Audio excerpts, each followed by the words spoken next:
할렐루야, 반갑습니다. 이어서 오늘 민수기 21장부터 시작해 보도록 하겠습니다. 장별로 알아가는 성경 이야기. 여러분들 어떠신지 모르겠지만 저는 굉장히 하면서도 재미가 있고 이 속에서 하나님의 그 마음을 알아가서 굉장히 저는 행복합니다. 오늘 21장 노뱀 사건입니다.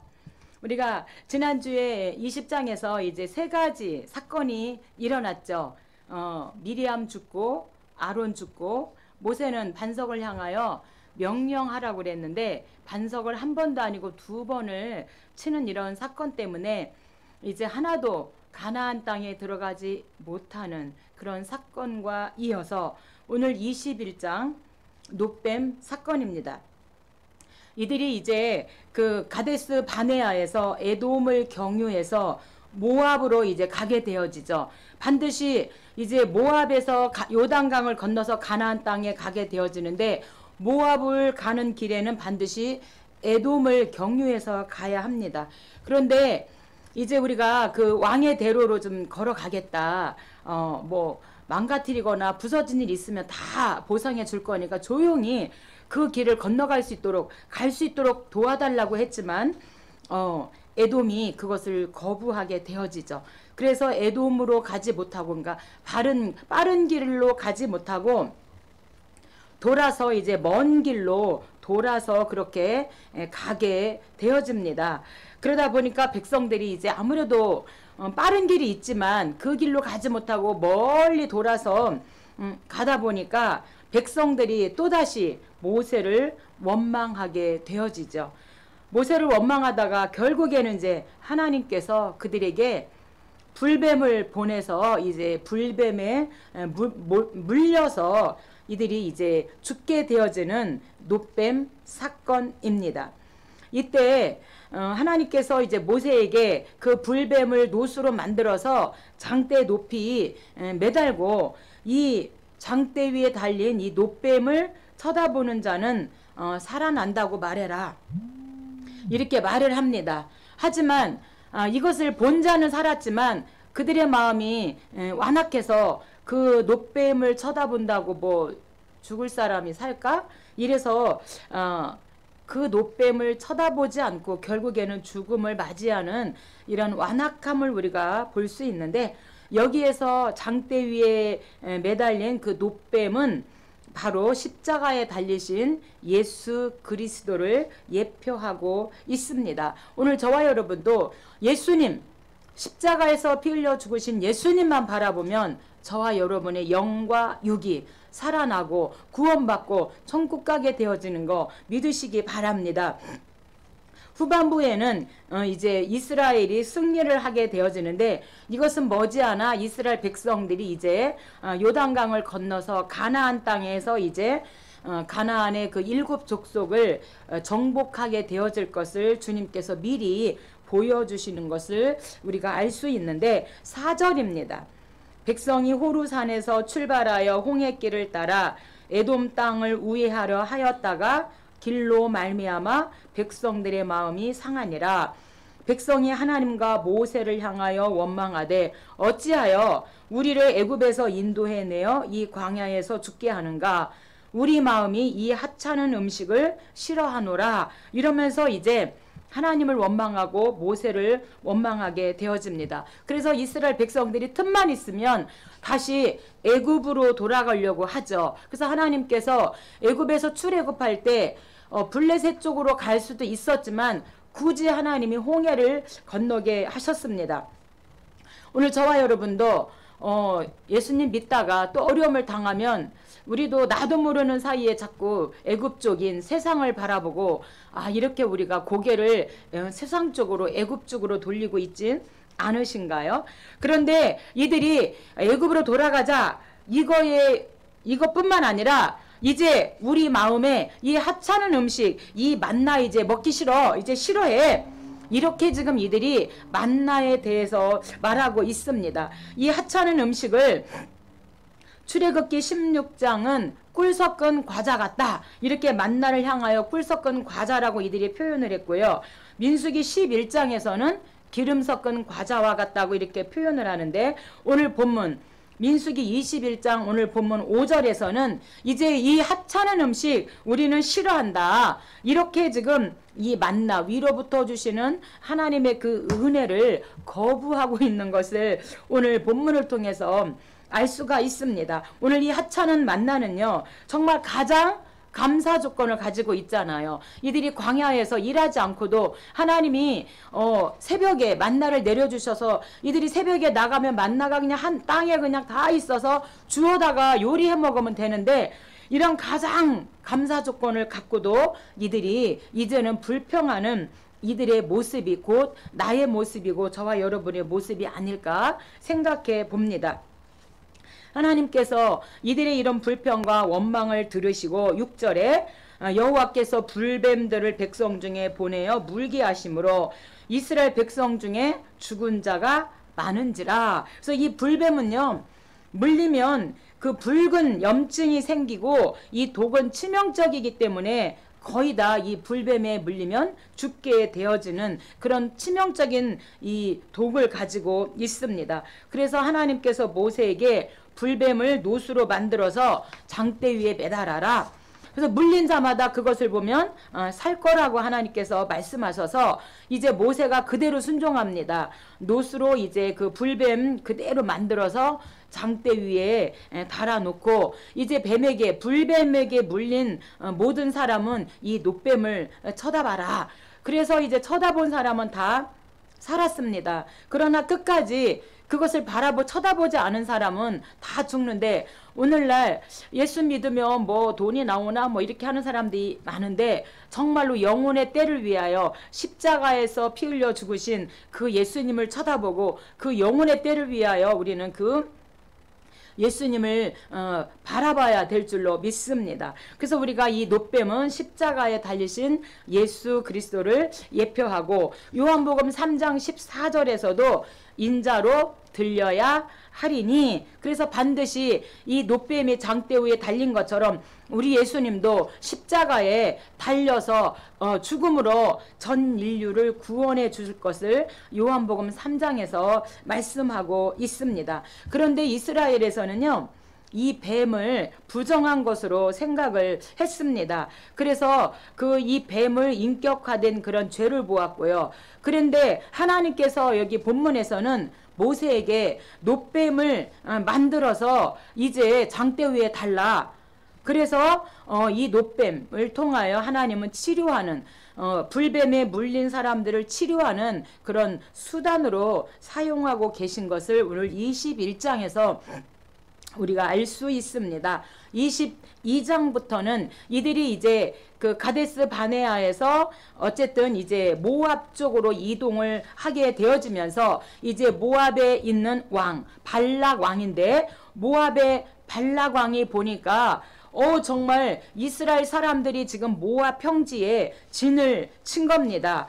그래서 이제 이스라엘 사람들이 비록 지금 광야에 있지만 이스라엘이 승승장구한다는 그런 소문을 모압 왕 발락이 듣게 되어지면서, 어떻게 하면 우리 땅에 온 저 이스라엘 백성들을 꺾을까, 어떻게 하면 저 이스라엘 사람들을 꺾어서 힘을 못 쓰게 할까, 이런 고민을 하다가 이제 그 메소포타미아 쪽에 있는 발람 선지자를 이제 초청하게 되어지죠. 그래서 이제 복채를 가지고 발람 선지자를 찾아가서 너는 우리에게 와서 이스라엘을 저주하고 우리 모압을 축복해 달라고, 이렇게 메소포타미아의 유명한 그 점치는 발람 선지자를 제물로 유혹하고 이스라엘을 저주하도록 합니다.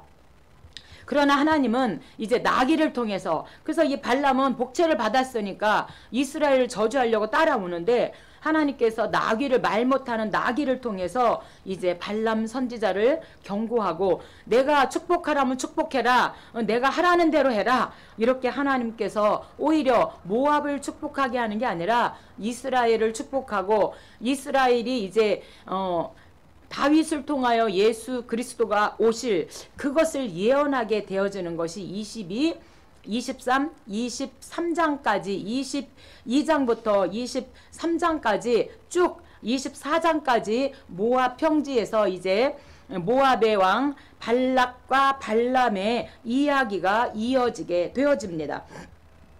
1절입니다. 모압 평지에 진을 쳤으니 요단 건너편 곧 여리고 맞은편이더라. 미디안 장로들에게 이르되 이제 이 무리가 소가 밭에 풀을 뜯어 먹음같이 우리 사방에 있는 것을 다 뜯어 먹으리다 하니 그때에 발락이 모압 왕이었더라. 그래서 이제 이 가나안 이스라엘 사람들이 우리 땅 이 모압 땅에 와서 소가 밭에 풀을 뜯는 것처럼 우리의 먹을 것을 다 이제 먹게 될 거야. 그러니까 어떻게 하면은 이제 이스라엘 사람들을 납작하게 힘을 못 쓰게 해줄까?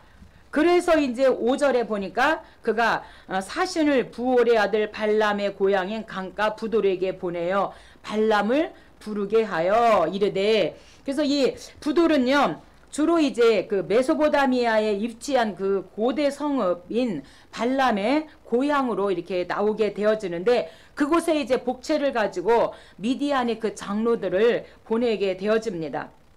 6절 우리보다 강하니 청하건대 와서 나를 위하여 이 백성을 저주하라. 이스라엘을 저주하라. 내가 혹 그들을 쳐서 이겨 이 땅에서 몰아내리라. 그가 복을 비는 자는 복을 받고 저주하는 자는 저주를 받을 줄을 내가 알미니라. 그리고 이제 모압 장로들과 미디안 장로들 손에 복채를 가지고 이제 발람에게 가게 되어집니다. 그래서 이제 발람 선지자에게 가서 모압의 그 발락 왕의 그 마음을 이제 전달하죠. 와서 제발 우리 모압을 위해서 이제 복을 좀 축복을 빌어주세요. 이렇게 합니다. 12절입니다. 하나님이 발람에게 찾아오셔요. 하나님이 발람에게 이르시되 너는 그들과 함께 가지도 말고 그 백성을 저주하지도 말라. 그들은 복을 받은 자들이니라. 절대로 이 모압과 미디안의 장로를 따라서 그 돈 받고 따라가지 말라는 거죠. 왜? 이스라엘 백성은 하나님이 복을 받은, 하나님이 복 주는 백성이기 때문에 절대로 이스라엘 백성들 저주하지 마라. 내가 복을 준 자들이야. 이미 하나님이 발람 선지자를 찾아오셔서 이스라엘을 축복하고 절대로 이스라엘을 저주하지 말라고 하나님께서 그렇게 말씀하고 있습니다. 우리가 이런 속에서 하나님의 그런 살아계심, 정말 우리 작은 신음에도 응답하시는 하나님의 그런 음성을 우리가 알 수 있고 들을 수 있는데, 이스라엘 백성들은 몰라요. 지금 하나님께서 이 발람 선지자에게 찾아오셔서 그들을 저주하지 말라고 하는 걸 알겠어요? 하지만 하나님께서 항상 배후에서 나의 등 뒤에서 우리를 밀어주시고 우리를 이렇게 이끌어 가시는 하나님을 우리가 함께 경험해 보았으면 좋겠습니다. 그래서 이제 하나님의 그 말씀 때문에 이 발람 선지자가 14절에 이제 나는 가지 않겠습니다. 거절을 해요. 그랬더니 15절에 다시 모압의 발락왕이 더 큰 고관들을 더 많이 보내고 더 이제 복채를 더 많이 보내서 제발 와서 우리를 축복해주고 이스라엘을 저주하라고 이렇게 말합니다.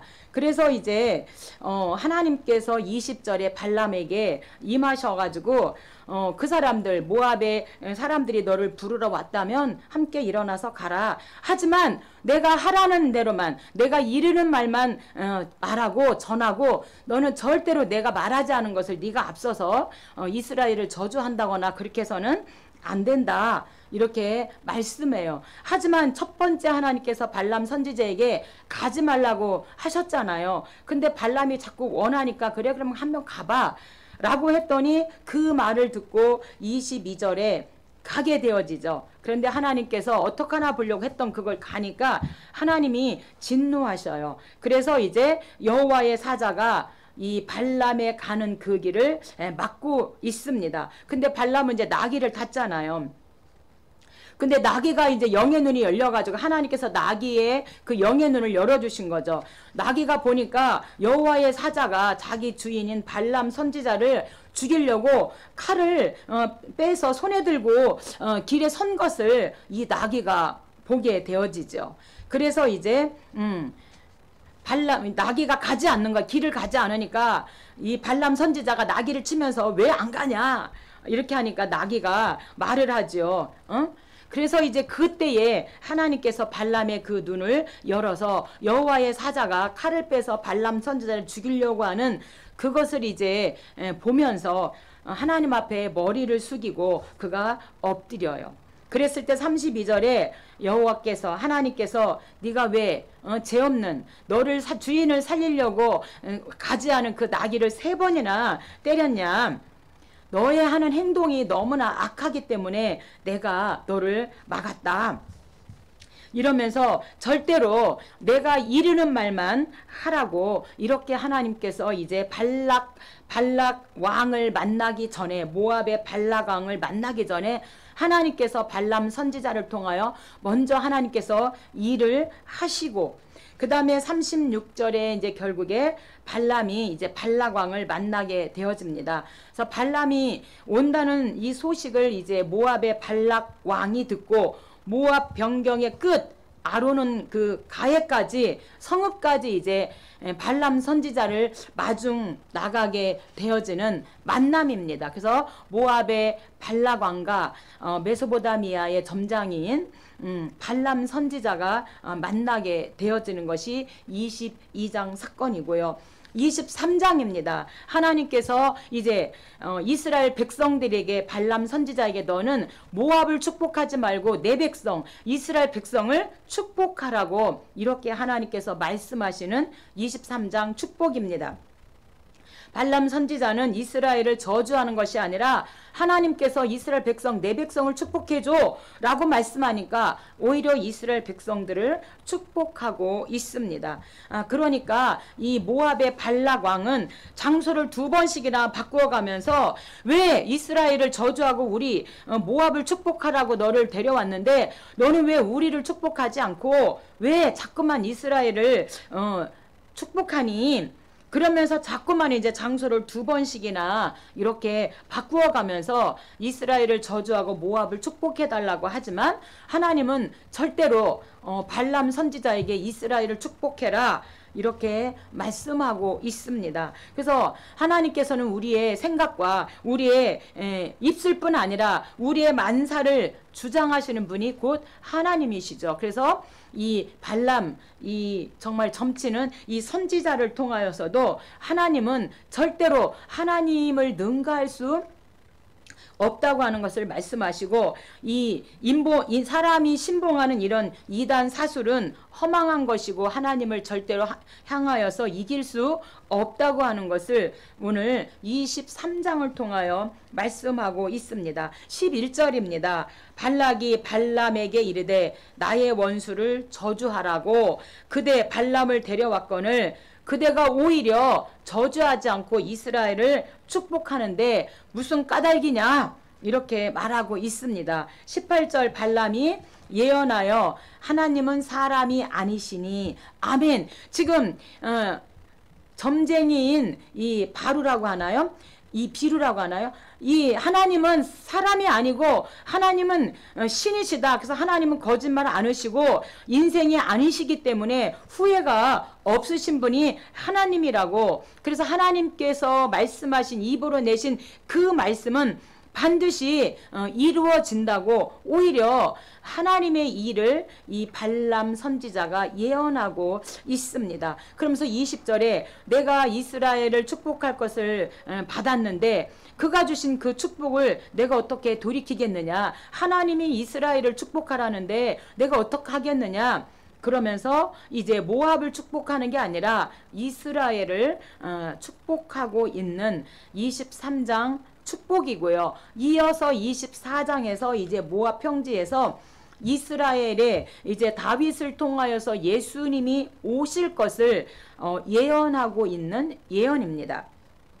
하나님이 발람의 입술을 빌어서 이스라엘을 축복하시고 그들의 장래에 관하여 예언하신 내용이 오늘 24장인데 이제 하나님께서 반드시 이제 어떻게 하신다고요? 한별, 한규. 그래서 왕의 위엄과 이제 한규가 이스라엘에서 나오고 이제 모압에서 이쪽부터 저쪽까지 모압은 다 망할 것을 예언하고 있습니다.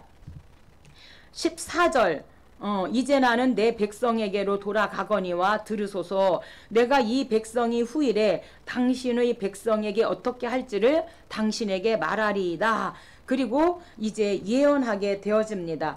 17절 내가 그를 보아도 이때의 일이 아니며 내가 그를 바라보아도 가까운 일이 아니로다. 한 별이 야곱에게서 나오고 한 규가 이스라엘에게서 일어나서 모압을 이쪽에서 저쪽까지 쳐서 다 멸하리로다. 이제 한 교가 이제 이스라엘을 통하여서 모압 너희는 망할 수밖에 없어라고 지금 예언하고 있습니다. 여기에서 한 별은요 왕의 위엄과 위대함을 상징하고요, 한 규는 주희봉, 그래서 다윗왕, 결국엔 다윗왕을 통하여 예수 그리스도가 오실 것을 지금 이 발람 선지자를 통하여서 예언하고 있습니다. 25장입니다. 25장은요 이제 미디안과 모압의 이 여인들을 통하여서 이스라엘 백성들이 간음죄를 짓고 바알과 아세라 이 우상 앞에 절하고 엄청난 하나님 앞에서 큰 범죄를 하게 되어지는데, 왜 이런 일이 일어났냐면 이제 하나님께서 발람을 찾아와서 발람에게 이스라엘을 축복하고 저주하지 말라고 그래서 하나님이 두려워서 하나님이 하라고 하는 대로 이스라엘을 축복했지만, 이스라엘을 통하 예수님이 오실 것을 예언했지만, 아무래도 이제 모압의 발락 왕에게 미안한 거예요. 복채를 받았으니까 밥값은 해야 되잖아요. 그래서 이제 이 발람 선지자가 모압의 발락 왕에게 이렇게 하세요 하고 이제 방법을 가르쳐 줌으로 말미암아 25장에서 엄청난 간음 사건이 일어나게 되어집니다. 그래서 이 간음 사건은, 모압 평지에서 일어난 간음 사건은요, 우리가 출애굽기 32장이 돌판 파괴잖아요. 이제 모세가 말씀 받으러 올라갔는데 40일 동안 내려오지 않으니까 아론에게 빨리 우리에게 신을 내라. 그래서 그럼 너희들이 가져온 금붙이 다 가져와. 그래서 금을 녹여서 금송아지 만들어서 이들이 그 금송아지 앞에서 엄청난 그런 범죄를 하게 되어지고 이런 우상숭배와 같은 그런 행위를 하게 되어졌는데, 지금 거의 비슷한 사건으로 오늘 이 모압 땅에서 이 지금 미디안 여인과 모압 여인과 함께 이스라엘의 남자들이 엄청난 이런 간음 사건, 영적으로 정말 하나님을 대항하는 이런 일들을 맞이하게 되어지는데, 이것은 이들이 왜 이렇게 타락했는가? 그것은 하나님의 말씀을 무시한 것이고 또 우상숭배 사건이고, 우상숭배에 참여한 자들은 즉각 거기에서 이제 죽임을 당하게 되어지고요. 이랬을 때 항상 우리가 디나 사건, 창세기 34장의 디나 사건이 우리가 레위와 그 다음에 시므온인데, 이 디나 사건 이후로 레위는 언제나 하나님 쪽에 섰어요. 그런데 이 시므온 쪽은 이 창세기 34장 이후로 언제나 하나님과 반대되는 쪽에 서서 그가 하나님을 화나게 하고 하나님의 마음을 아프게 하는 쪽에 선 사람들이 바로 시므온 지파입니다. 그래서 오늘 본문에서도 이 간음 사건을 수습하는 것은 레위 지파고요. 그 다음에 이 간음 사건의 주동자가 시므온 지파의 시물이라고 하는 사람이거든요. 그래서 성경을 계속 보면 항상 창세기 34장 디나 사건 이후로 이제 레위는 그때 회개하고 하나님 편에 쓰지만 이 시므온 지파는 언제나 하나님 반대편에 서서 이스라엘 백성들을 자꾸 마음을 빼앗아가는 것을 볼 수가 있습니다. 1절에 이스라엘이 시딤에 머물러 있더니 그 백성이 모압 여자들과 음행하기를 시작하니라. 여기서 음행이라는 것은 이방 족속의 종교, 그래서 바알과 아세라죠. 남녀가 성적 교섭을 하는 것으로 구성되어 있는 바알과 아세라 풍요의 신입니다. 그래서 이스라엘 백성들은 이 이방 제사에 참여하고 이방 신학에 절을 하면서 이제 남녀가 성적 그런 교섭을 하고 이렇게 엄청난 범죄를 하게 되어져요. 뿐만 아니라 2절에 그 여자들이, 모압과 미디안의 여자들이 자기 신들에게 제사할 때에 이스라엘 백성들을 청함에 백성이 먹고 그들의 신들에게도 절함으로 이스라엘이 바알 부올에게 가담 여호와께서 진노하시니라. 왜 이스라엘 백성들이 이 바알 부올에게 이 우상에게 가담해서 남녀가 이런 성적 교섭을 하고 그 제단에 바쳐지는 음식을 먹고 이렇게 놀아났는가? 왜 이런 미혹 사건이 생겼냐면요, 발람 선지자가 발락에게 이런 악한 꾀를 가르쳤습니다. 반드시 이제 그런 일이 있고, 이제 이스라엘의 남자들이 이렇게 어쨌든 이렇게 가장 예쁜 여자들을 골라서 한번 해보라고, 그래서 이제 이렇게 했더니 딱 그 미끼에 걸려 들어간 것입니다.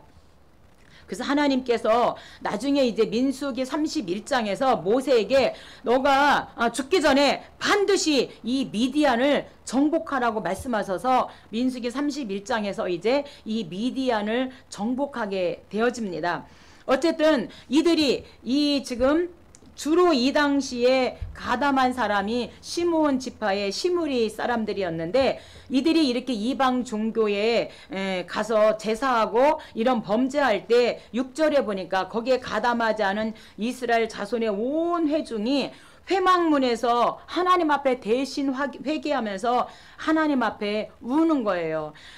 회막문에서 울 때에 이스라엘 자손 한 사람이 모세와 온 회중의 눈앞에 미디안의 한 여인을 데리고 그의 형제에게 온지라. 지금 거기에 가담하지 않은 이스라엘 온 백성이 하나님 용서해달라고 이렇게 회개하는데, 누가 오냐면 그 가담한 사람이 이제 미디안 여자 하나를 데리고 자기 막사에 들어오게 되어집니다. 지금 하나님은 진노하셔서 막 너무나 지금 진노하셔서 그 하나님의 진노 때문에 이스라엘 백성들이 다 죽게 되었을 때에 7절에 제사장 아론의 손자 엘르 아살의 아들 비느하스가 보고 회중 가운데서 일어나 손에 창을 들고 그 이스라엘 남자 시므리죠, 남자를 따라 그의 막사에 들어가 이스라엘 남자와 그 여인의 배를 깨뚫어서 두 사람을 죽이니 연병이 이스라엘 자손에게서 그쳤더라. 하나님께서 이 백성들이 미디안 여자와 모압 여자와 이렇게 우상 숭배하고 이들이 노란할 때 즉시 이스라엘 회중에 무슨 병이 생긴 거예요? 연병이 시작되어진 거예요. 그래서 이 연병 때문에 24,000명이 또 죽게 되어지죠. 근데 하나님께서 이제 막사에 들어온 그 시므리와 그 여인을 창으로 찔러서 죽이는 순간 하나님의 진노가 이제 누그러들면서 연병이 멈추게 되어졌어요. 그래서 이 비느하스는 하나님의 마음을 시원케 함으로 말미암아 큰 복을 받게 되어지죠.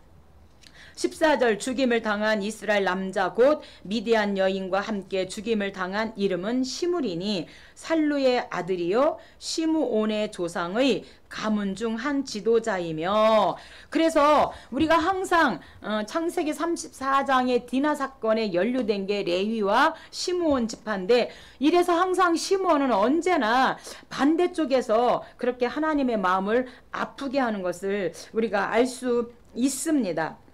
그래서 창세기 49장에서도 야곱이 12아들을 축복할 때에 이 시므온과 레위는 창세기 34장 때문에 흩어지고 나누어지리라 이렇게 말씀하고 있는데, 결국에 레위 지파는 복을 받았지만 48개의 성으로 나누어지지만 이 시므온 지파는요 나중에 이제 분열 왕국에서 일부는 유다 지파에 붙여 살고 일부는 북이스라엘로 넘어가고 뭐 이렇게 하면서 거의 시므온 지파는 없어지게 되어지는 이런 일들을 이들이 당하게 되어지는데, 굉장히 중요한 사건이 오늘 민수기 25장 미디안과 모압 여인과의 간음 사건입니다. 그래서 우리가 보여지는 우상 앞에만 우리가 절하지 않는다 그래서 우상 숭배가 아니라 영적인, 그래서 우리가 잘 알지 못하기 때문에 하나님께서 우리가 깨닫게 하시려고 이렇게 남녀가 어떤 성적 교섭 이런 것들이 우상 숭배다, 영적인 우상이다, 영적인 간음이다, 하나님께서 우리에게 이렇게 말씀해 주고 계시잖아요. 그래서 하나님은 질투하는 하나님이라고 말씀하고 계시는데, 정말 보이지 않는 내 안에 어떤 지금 내가 이런 영적 간음을 하고 있는지, 이렇게 우리가 한번 이런 25장의 말씀을 통하여서 한 번 더 우리 자신들의 신앙을 점검해 보았으면 좋겠습니다. 이 사건이 있고 나서 이제 하나님께서 26장에서 2차 인구 조사를 하라고 말씀합니다.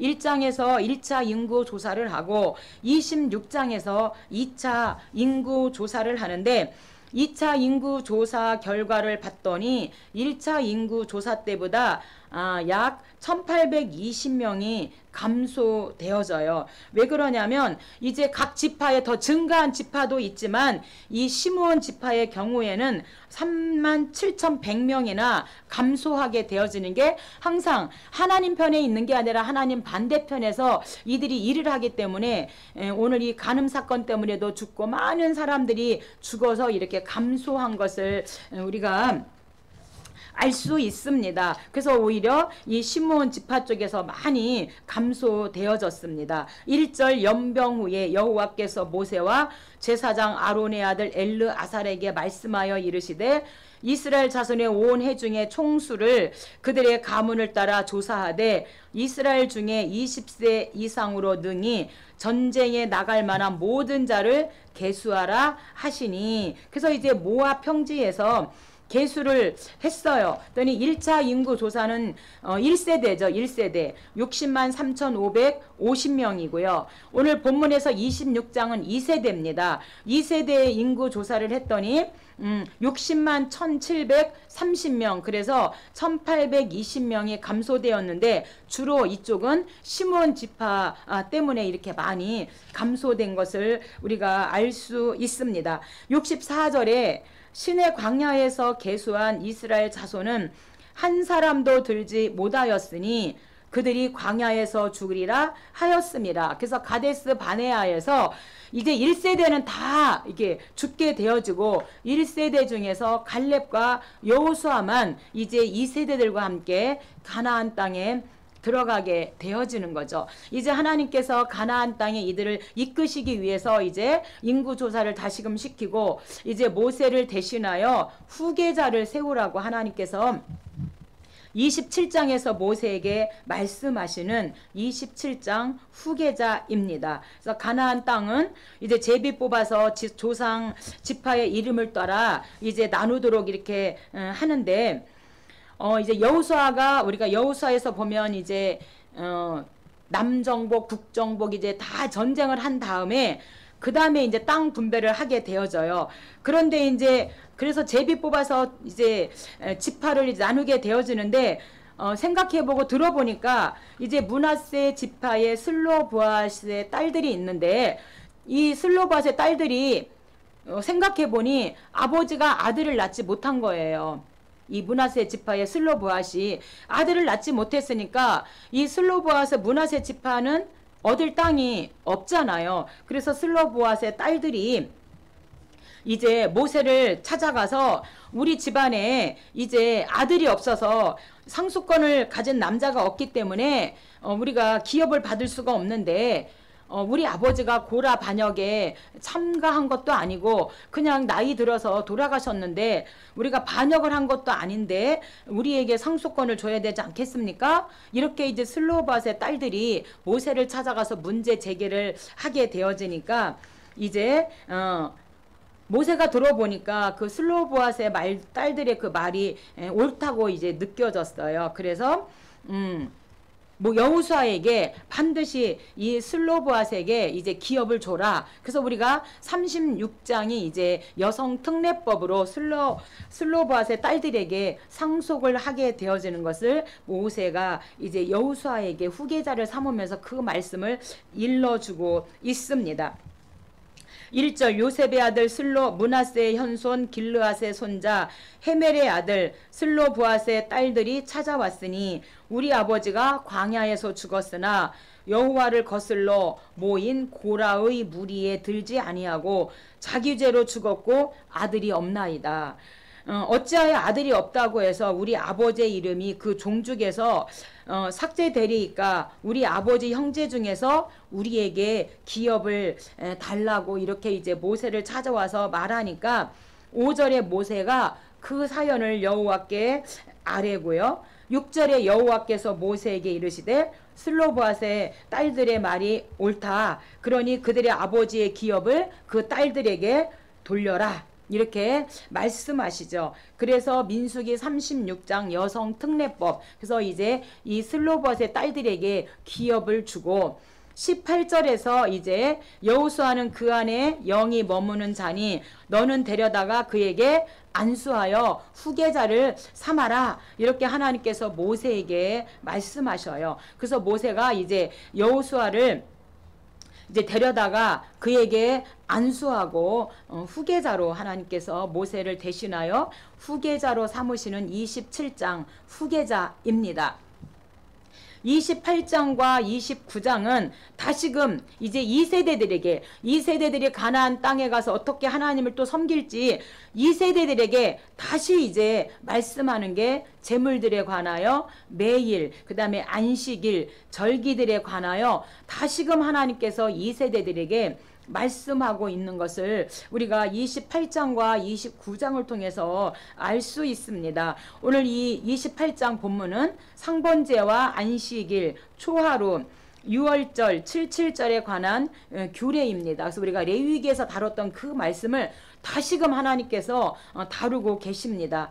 상번제는 성도가 날마다 하나님께 헌신하고 감사하는 삶을 살아야 함을 나타납니다. 그래서 날마다 상번제를 드리고 안식일은 일주일에 한 번 주일날 우리가 드리는 안식일은 하나님의 창조사역과 인간이 구속받아 구원받아 새로운 피조물이 된 것을 기념하는 날로 늘 하나님께 안식일을 지켜 거룩히 지키라고 말씀하고 있고요.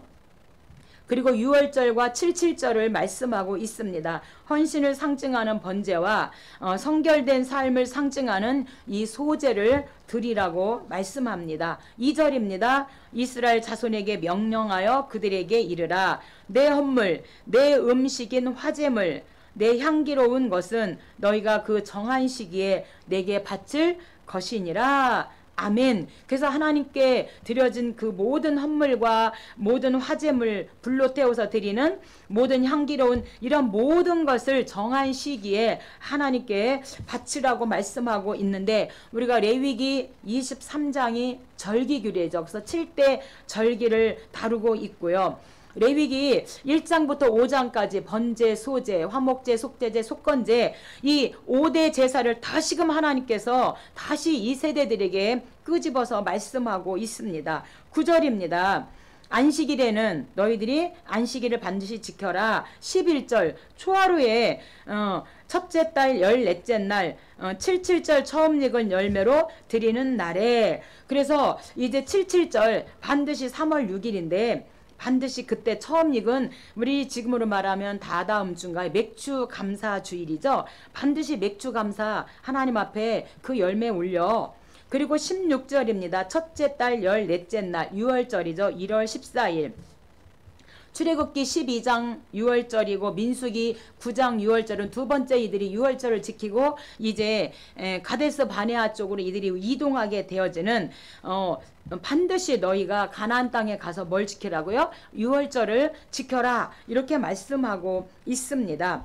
그래서 너희들이 가나안 땅에 들어가서 반드시 하나님 앞에 이런 제사와 하나님 앞에 드려져야 될 모든 매일 안식일 이런 절기를 반드시 지키라고 말씀하고 있습니다. 이어서 29장도 계속해서 이어서 말씀하고 있는데 나팔절과 대속죄일, 장막절 이어서 하나님께서 말씀하고 있습니다. 그래서 7월 1일이 나팔절입니다. 모든 백성이 성회로 모여서 하나님께 감사하며 안식하는 날로 그렇게 나팔절을 지키고 대속죄일 7월 10일이죠. 1년 1차 대제사장이 자신을 위하여 집안을 위하여 온 백성의 죄를 위하여 그렇게 대제사장이 지성소에 들어가서 이제 하나님 앞에 제사를 드리는 대속죄일 너희들이 가나안 땅에 들어가서 이 세대들에게 반드시 이 대속죄를 지켜야 하고 7월 15일 장막절 7일 동안 반드시 너희는 그렇게 하나님 앞에 절기와 이런 날마다 제물을 하나님 앞에 드리라고 말씀하고 있습니다. 1절입니다. 일곱째 달에 이르러는 그 달 초하루에 성회로 모이고 아무 노동도 하지 말라. 이는 너희가 나팔을 불 날이니라. 그래서 7월 1일 나팔절을 반드시 지켜라.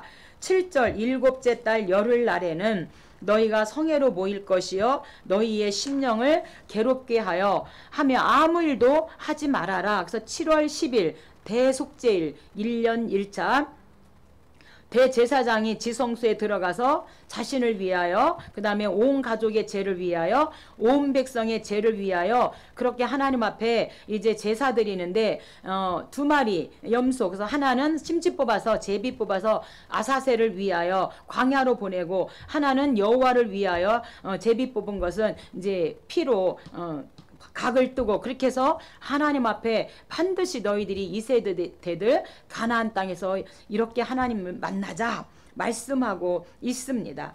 그래서 12절 일곱째 달 15째 날엔 너희가 성회로 모일 것이요 아무 일도 하지 말 것이며 이래 동안 여호와 앞에 절기를 지킬 것이라. 그래서 우리가 장막절도 7월 15일이고 수장절 우리가 추수감사죠. 수장절도 이들이 7월 15일입니다. 그래서 이들이 이제 장막절에는 이들이 일주일 동안 광야에서 그래서 38년 동안 가데스 바네아에서 이들이 생활했던 것을 그대로 광야 광장으로 나와서 이들이 재현을 하게 되어지죠. 그래서 천막을 짓고 우슬초 이런 나뭇가지 천장에 얼기설기 이렇게 올려서 광야에서 살았던 것들을 그대로 재현하고 그래서 7일 동안 이들이 말씀을 묵상하면서 살게 되어지고 그 다음에 이제 또 70마리 암소 잡아서 첫째 날, 둘째 날, 일곱째 날 7마리로 그렇게 하나님 앞에 드리고 또 예루살렘 성전에다 버드나무 꺾어다가 성전 밑에다 심고 실로암에서 물을 기르다 성전 꼭대기에 올라가서 물을 주면서 우리 지금 이 건기 때인데 하나님께서 비를 주지 않으면 저희는 이 물을 먹지 못해 죽습니다. 여호와여 물을 주소서. 그래서 우리가 시편 81편은 내 입을 넓게 열어라. 그런데 아삽 가문이 보존한 시로요. 장막절에 부르는 노래가 시편 81편의 말씀인데 막 물을 달라고 여호와여 막 비를 달라고 이렇게 이 건기에 비를 달라고 이들이 막 하나님을 향하여 그렇게 이들이 말씀하고 있습니다.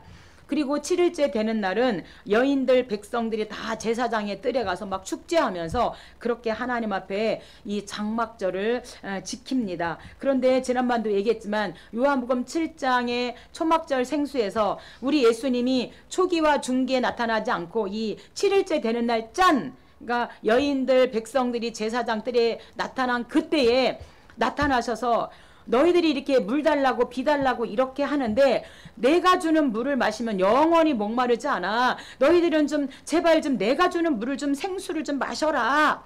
이렇게 주님이 말씀하지만 그들의 눈과 귀가 열리지 않아서 그 주님의 말씀을 듣지 못하고 막 행사만 뻑적지근하게 이 건기에 물을 달라고 이 장막절에게 이들이 행사하는데 오늘날 우리도 많은 행사를 하지만 한 영혼을 위해서 행사하지만 정말로 우리가 한 영혼을 우리가 바라보고 우리가 정말 나아가야 될 줄로 믿습니다.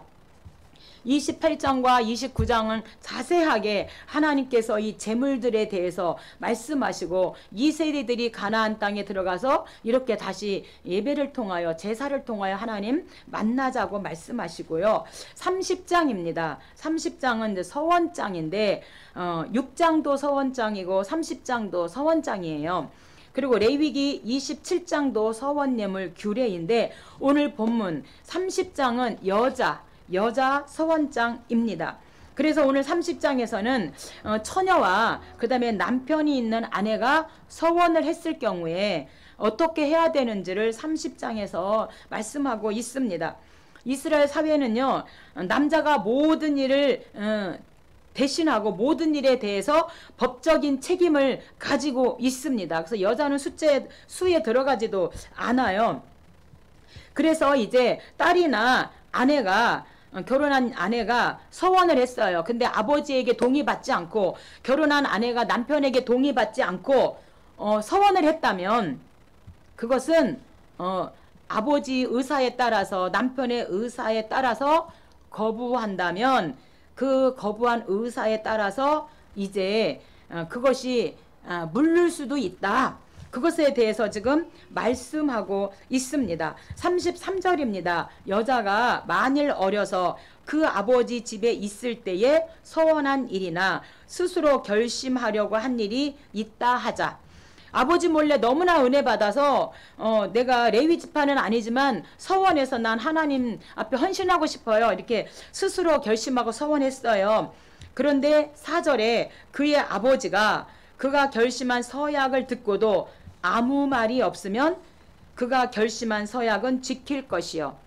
아버지, 내가 이만해서 서원했는데 어떻게 하죠? 그때 아버지가 아무 말이 없다면 너는 반드시 그 서원을 지켜야 해. 근데 아버지가 안 돼! 라고 반대한다면 그것은 무효가 될 것이다 라고 말씀하고 있습니다. 6절입니다. 혹시 남편을 맞을 때에 서원이나 결심한 서약을 경솔하게 그의 입술로 말하였으면 그의 남편이 그것을 듣고 아무 말이 없으면 그 서원을 이행할 것이요 그가 결심한 서약을 지킬 것이니라. 그러나 그의 남편이 허락하지 아니하면 경솔하게 입술로 말한 서약은 무효가 될 것이니 여호와께서 그 여자를 사하시리라. 남편이 그걸 듣고 안 돼 라고 하면 무효가 될 거래요. 뿐만 아니라 딸도 마찬가지예요. 아버지가 안 돼 라고 하면 무효가 된대요. 그런데 이제 인생을 살고 9절에 보니까 이제 과부가 됐어요. 남편이 먼저 죽어서 과부가 됐거나 또 살다가 이혼을 당했어요. 내가 과거에는 서원을 했는데 아버지의 반대로, 남편의 반대로 서원을 못 지켰어요.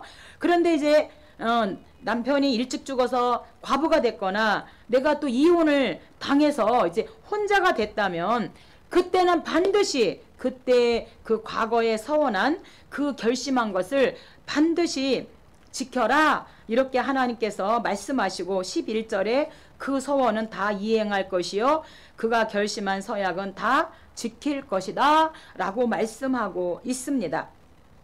31장입니다. 31장은 25장 간음 사건과 연결되어지는 말씀입니다.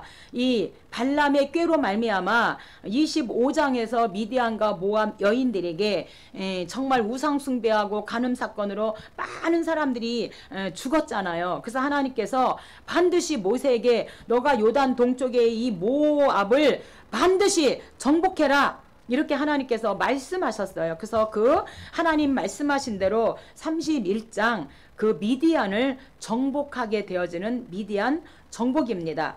발람의 사주로 자신들을 타락하게 한 미디안 족속을 진멸하고 그 영광을 하나님께 돌리는 기록으로 하나님은 이미 민수기 25장 간음 사건이죠. 16절로 18절에서 그들을 진멸하라는 명령을 주십니다. 그래서 이제 이것은 단순한 너희가 우리한테 이랬으니까 내가 너한테 이런 단순한 보복이 아니라 하나님의 백성을 꾀어서 다른 신을 영적 간음, 다른 신을 섬기게 하는 그 악의 세력, 그 악의 세력을 제거하는 거룩한 전쟁이라고 우리가 봐야 한다는 것입니다. 2절입니다. 이스라엘 자손의 원수를 미디안에게 갚으라. 그 후에 내가 내 조상에게로 돌아가리라. 모세에게 너가 미디안을 이제 정복하고 난 다음에 너가 내 조상에게로 돌아가서 죽게 되올 거야. 죽기 전에 반드시 미디안을 정복하라. 이렇게 말씀합니다. 그래서 8절에 그 죽인 자 외에 미디안의 5왕을 죽였으니 그리고 또 발람을 칼로 죽였더라. 그래서 발람도 그 악한 꾀를 가르치고 하나님의 말씀을 어김으로 결국에는 죽고요. 요한계시록까지 발람 이야기가 나옵니다. 여러분. 그래서 우리는 항상 하나님 앞에 이 발람같이 악한 꾀를 해서 그 복채받고 계시록까지 그런 간증 남기지 말고 오늘 저와 여러분은 항상 하나님 앞에 좋은 간증 남겨서 그 사람 그 집사님 그분 그래 그분 정말 이렇게 우리가 하나님 앞에 또 사람 앞에 좋은 간증 남겼으면 좋겠습니다. 요한계시록 2장 14절에도 보니까 발람이 발락을 가르쳐 그래서 이렇게 많은 사람들로 하여금 영적 간음을 하고 하나님을 반대하게 했나 하나님을 진노하게 했다는 이것이 계속해서 요한계시록까지 나오는 것을 알 수 있는데 16절 보라 이들이 발람의 꾀를 따라 이스라엘 자손을 부올의 사건에서 여호와 앞에 범죄하게 하여 여호와의 회중 가운데에 연병이 일어나게 하였느니라. 그래서 이 연병 때문에 24,000명이 죽게 되어지는 엄청난 이 사건이잖아요. 그래서 하나님께서 모세에게 너가 죽기 전에 반드시 미디안을 정복하라고 하신 말씀대로 미디안을 정복하게 되어집니다.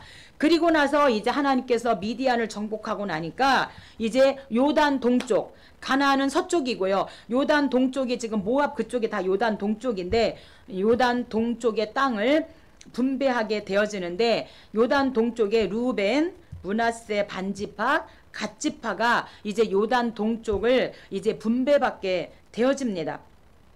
이제 루벤과 갓지파는 이 모세와 함께 시온 그 다음에 시온의 옥을 진멸하고 정복한 이 요단 동쪽이잖아요. 바산 이런 요단 동쪽을 다 모세와 함께 정복을 하니까 루벤과 갓과 므낫세 반지파가 보니까 어머나 이 요단 동쪽은 항상 뭐가 끼고 있냐면 요단강 그 다음에 또 티그리스강 유브라데스강 이런 강을 끼고 있기 때문에 요단 동쪽이 항상 뭐가 있어요? 풀이 있는 거예요. 그래서 우리가 창세기 13장에서 조카 롯이 너가 우하면 내가 자할게 아브라함이 네가 먼저 선택해 자꾸 싸우니까 안 되겠어 라고 할 때 조카 롯이 보니까 요단 동쪽을 봤더니 에덴 동산과도 같고 애굽과도 같았더라. 애굽은 항상 지중해를 끼고 있고 나일강을 끼고 있기 때문에 항상 풀이 우거지는데 목축업하는 사람들은 그만한 장소가 없는 거예요.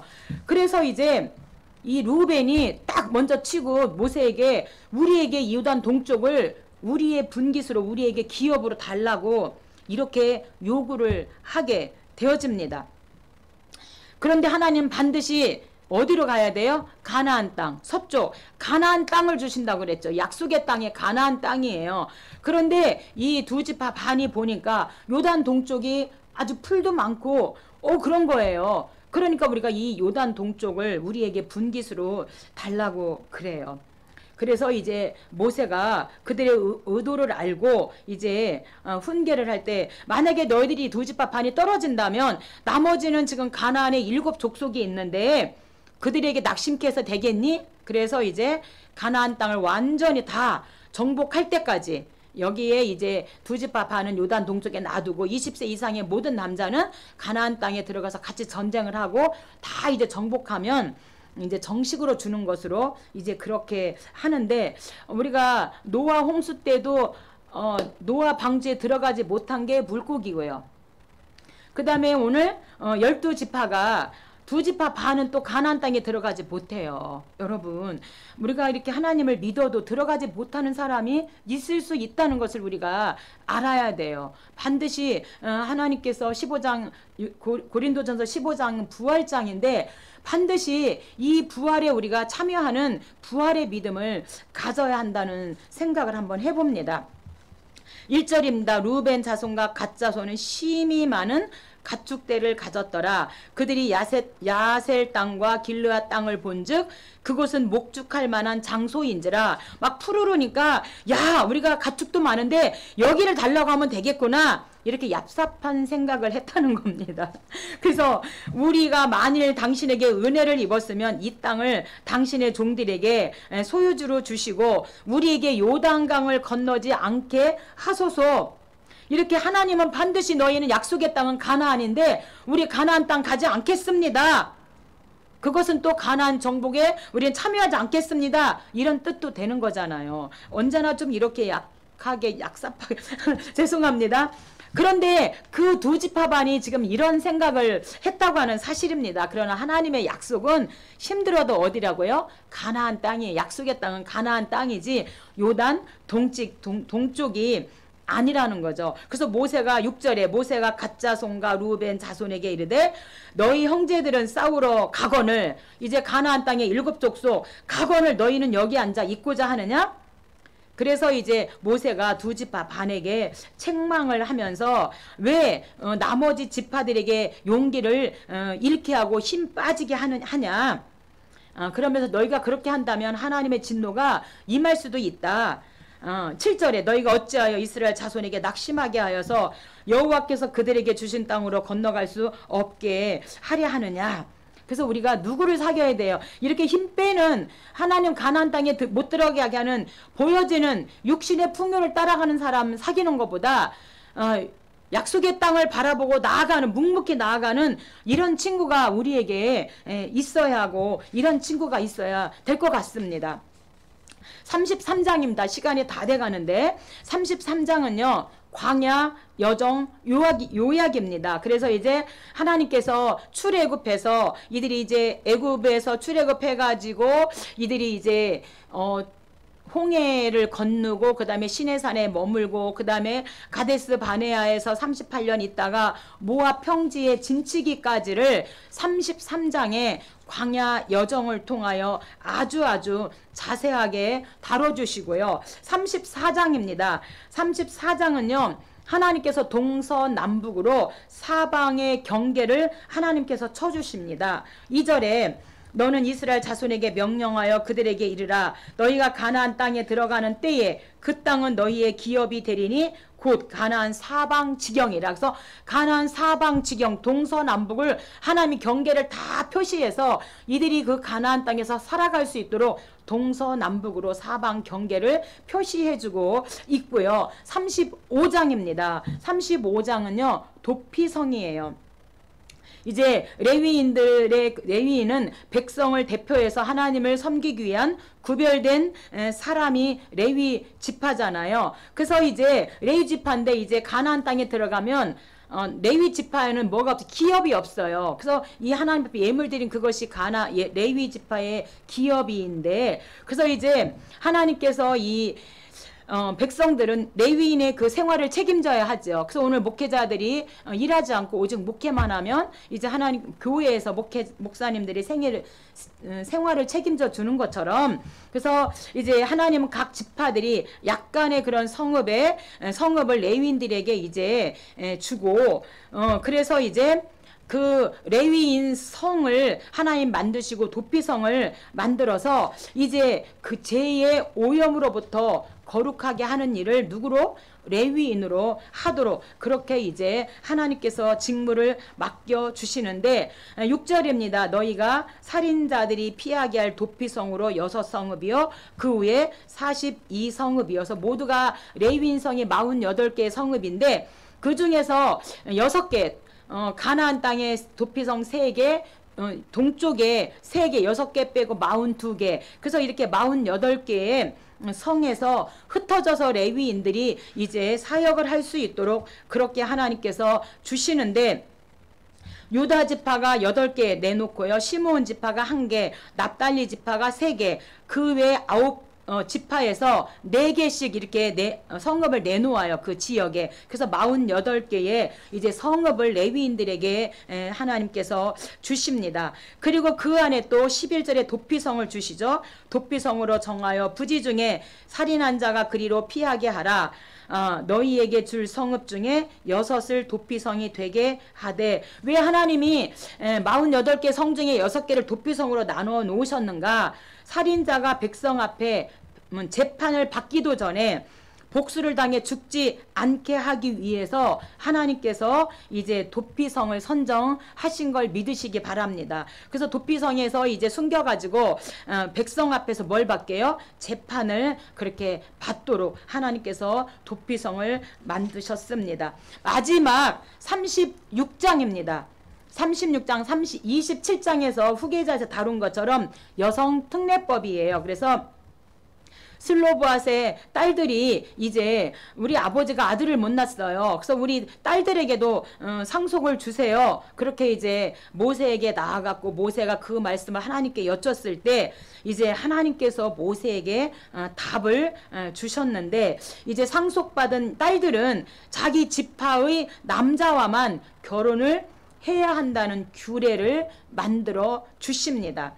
요셉 자손의 종족 중 므낫세의 손자 슬로브앗의 기업을 그의 딸들에게 주게 하셨은즉 그들이 만일 이스라엘 자손의 다른 지파들의 아내들이 남자들이 아내가 되면 그들은 그들이 기업은 우리 조상의 기업에서 떨어져 나가고 그들이 속할 그 지파의 기업에 첨가되리니 그러니까 다른 지파와 결혼하게 되어지면 받은 그 땅이 그 결혼한 남자의 지파가 되기 때문에 떨어져 나가기 때문에 그렇게 안 하려면 뭐라고요? 6절에 슬로브앗의 딸들에게 대한 여호와의 명령이 이러하니라. 슬로브앗의 딸들은 마음대로 시집가려니와 오직 그 조상 지파의 종족에게로만 시집갈지니 그 기업을 잇는 딸들은 모두 자기 조상 지파의 종족되는 사람의 아내가 될 것이라. 그리하면 이스라엘 자손이 각기 조상의 기업을